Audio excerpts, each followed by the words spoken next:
In this episode, you are going to learn how to manage a money crisis with a family member.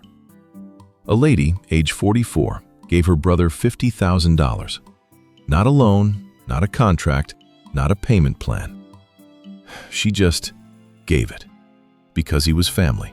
Because he needed it. Because she thought she could afford it. She couldn't. Now she's got $23,000 in credit card debt. Her savings account is empty. And her brother? He hasn't returned a single call in 4 months. Here's what nobody wants to say out loud. Mixing family and money doesn't just hurt your wallet. It destroys relationships, wrecks credit, and leaves people feeling too ashamed to even ask for help. But shame doesn't pay off debt. A plan does. I've got Cheryl on the line. She gave everything she had to someone she loved, and now she's drowning. And we are pulling her out of this, right now. Stay with me. I am not a financial advisor. Everything discussed on this channel is for educational and entertainment purposes only. I break down real financial messes and show you the smartest next move. Always consult a licensed financial professional before making any major money decisions. Your situation is unique. Treat it that way.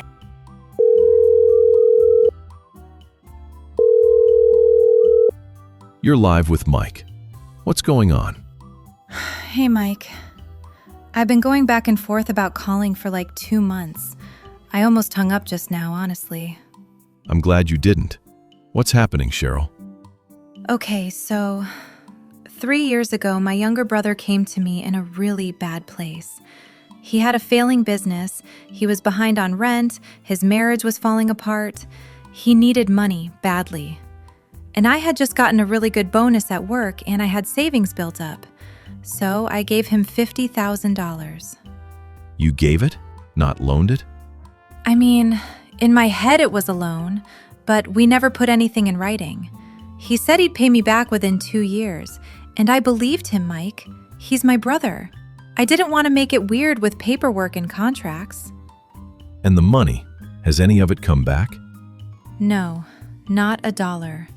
And for the first year, he would at least text me updates. I'm working on it, Cheryl. I haven't forgotten. But then the updates stopped. And now it's been 4 months since I've heard anything from him at all. My mom says he's embarrassed. But Mike, I'm the one drowning here. What does your financial situation look like right now? It's bad. When I gave him the money, I wiped out most of my savings. Then I had some unexpected car repairs, a medical bill, and I started putting things on credit cards, telling myself it was temporary. But temporary turned into $23,000 in credit card debt across 3 cards. My highest interest rate is 24.99%. And income, what are you working with monthly?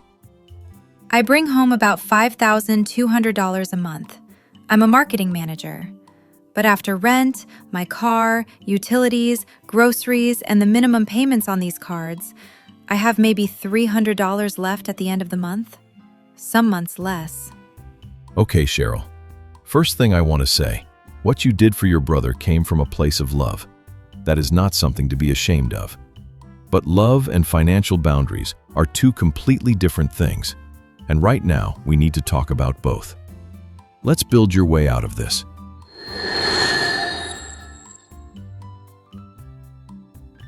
Cheryl, I have to say something that is going to be hard to hear, and I need you to really sit with it. That $50,000 is gone. I know. I mean, I tell myself I know. But every time my phone rings, I still check to see if it's him. And that right there, that's exactly what I'm talking about. You cannot build a financial recovery plan on a maybe. You cannot budget around a hope. Part of you is still living in the version of this story where he calls and makes it right. But Cheryl, your bank account is living in a completely different story. So you're saying just let it go? Write off my own brother? I'm saying write off the money, not the brother. Those are 2 separate decisions. You can still love him. You can still want the relationship back.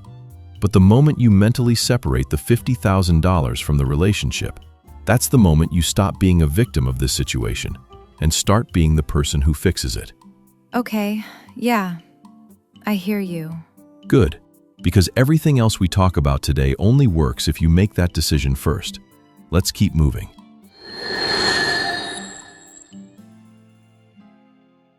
Cheryl, you said you have about $300 left at the end of most months.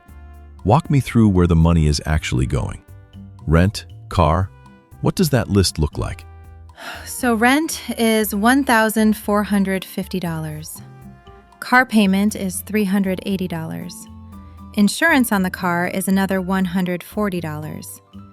Utilities and phone together are maybe $220.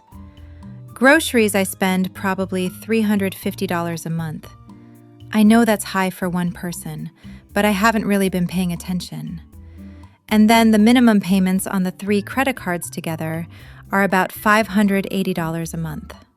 Okay, so that's roughly $3,120 before you've bought a single coffee or filled up your gas tank. On $5,200 take-home, that leaves you $2,080. But you're only seeing $300 at the end of the month. That means somewhere between those two numbers, $1,700 is disappearing every month. Do you know where it's going? Honestly, not really. Eating out probably more than I should. A few subscriptions I keep meaning to cancel. Just random spending that I don't track. That right there is the bleeding I'm talking about. And we need to stop it this week, not next month. I want you pulling up your bank statement tonight and going through every single charge for the last 30 days. Categorize everything. And ask one question about each item. Is this keeping me alive, or is this keeping me comfortable? Keeping me alive or keeping me comfortable. Okay, I like that. Comfortable gets cut or paused immediately. And Cheryl, call your service providers too. Internet, phone, insurance. You would be shocked how many bills go down just because you called and asked for a better rate. The goal is to get that $300 surplus up to $800 or $1,000 a month. That extra money is not for spending. That is your debt paydown fuel. Tell me about these 3 cards. What are the balances and what are the interest rates on each one? Okay, so the first one is $11,200 at 24.99%. The second is $7,800 at 22.99%. And the third is $4,000 at 19.99%. And right now you're paying the minimums on all 3? Yes, $580 combined. And it feels like I'm barely making a dent. Because you're not. At those interest rates, a significant chunk of every payment you make is going straight to the bank, not to your balance. If you only ever pay minimums on those 3 cards, Cheryl, you will be paying them off for over a decade. And you'll pay back almost double what you originally charged. That is terrifying to hear out loud. Good. Let it terrify you, because that's what's going to make you move. Here's your plan. First, check if you qualify for a balance transfer card. Many cards offer 0% interest for 12 to 21 months on transfers. If your credit score is still decent, you could move some or all of that $23,000 onto a 0% card and have every single payment attack the principal instead of feeding interest. That alone could save you thousands. My credit score is around 680. Would that be enough? It's borderline, but worth trying. Apply for 1 or 2 options and see what comes back. If that doesn't work out, look at a debt consolidation loan through a credit union. A personal loan at 10% to 14% is dramatically better than 24.99% on a credit card. Once your debt is in the best possible structure, use the avalanche method. Minimums on everything. Every extra dollar goes at the highest interest card first. Knock that one out completely, then roll that payment into the next one. How long are we realistically talking to pay all of this off? With $800 to $1,000 a month going at this aggressively, you could be completely debt-free in 24 to 30 months. That's 2.5 years, Cheryl. That is not forever. That is the day after tomorrow in the grand scheme of your financial life. 2.5 years. Okay. I can work with 2.5 years. Here's something most people in debt recovery mode skip. They only focus on cutting expenses. But Cheryl, you're a marketing manager. That is a genuinely marketable skill set.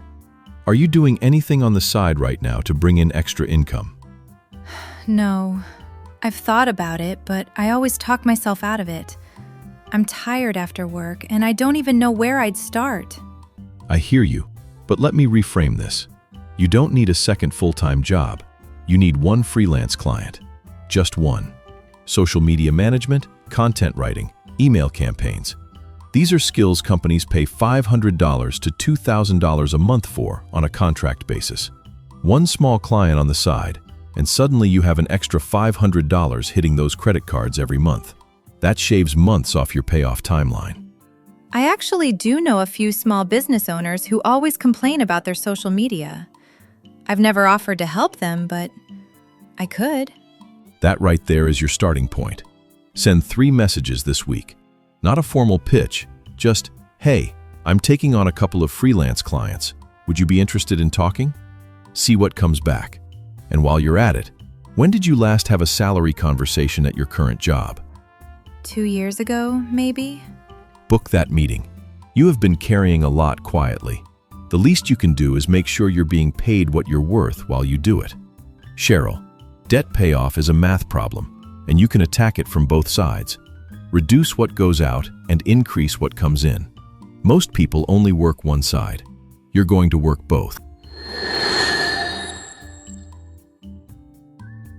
Cheryl, I want to end on something that goes beyond the numbers. Because if we don't address this part, there's a real chance you end up right back here. Meaning what? Meaning, you are clearly someone who loves deeply and gives generously. But without financial boundaries, generosity becomes self-destruction. Has anyone else in your family asked you for money since this happened with your brother? My mom asked me for $800 last month, actually. I said yes. Cheryl. I know. I felt like I couldn't say no. She's my mom. Here is the rule I want you to write down and put somewhere you can see it. Never give any amount of money to any person, family or otherwise, that you are not 100% prepared to never see again. If losing that money would hurt your financial stability, the answer is no. Full stop. That doesn't make you selfish. It makes you solvent. But how do I actually say no to family without it becoming a whole thing? You say, I love you and I want to help. Right now I'm working through my own financial situation and I can't. But here's what I can do. And then you offer what you can genuinely afford to lose. Maybe that's $50. Maybe it's nothing right now. You're not abandoning your family. You're protecting yourself so that one day you can actually show up for them from a position of strength instead of fear. I've never thought about it like that. Helping from strength versus helping from fear. Helping family from a position of financial strength is a gift. Helping family from a position of financial fear is a sacrifice that too often goes unappreciated and unrepaid. You cannot pour from an empty account, Cheryl. Remember that. Mike, I didn't expect to cry on a YouTube channel today. But when you said, accept it's gone and stop being a victim of the situation, something just clicked. I have been waiting for my brother to fix this for me, and he's not coming, and that's okay. I mean, it hurts, but it's okay. The balance transfer idea, the avalanche method, the freelance work, I have a real direction now. I came into this call feeling like I made the worst decision of my life, and I still think I made a bad financial decision. But I don't think I'm a bad person anymore for making it. Thank you, Mike. Genuinely. You didn't just help me with the money. You helped me breathe again. Cheryl, you are not a bad person. You are a generous person who needed a better framework. Now you have one. Go use it. We're rooting for you. Cheryl's story is one of the most common financial situations I see, and one of the least talked about. Because there's shame attached to it. Shame about giving the money. Shame about not getting it back. Shame about asking for help. But here's what I know for certain. The shame doesn't live in the giving. The shame lives in the silence, in pretending everything is fine while the debt piles up and the relationship falls apart anyway. Money and family is one of the most emotionally loaded combinations in personal finance. And the people who navigate it best are not the ones who never give. They're the ones who give with clear eyes, clear limits, and a plan that protects them no matter what happens next. If Cheryl's story sounds like yours, drop it in the comments. The amount, the relationship, the debt, whatever it is, you are not alone in this, and you are not out of options. No judgment, just real talk and real solutions. I'm Mike. We'll talk soon.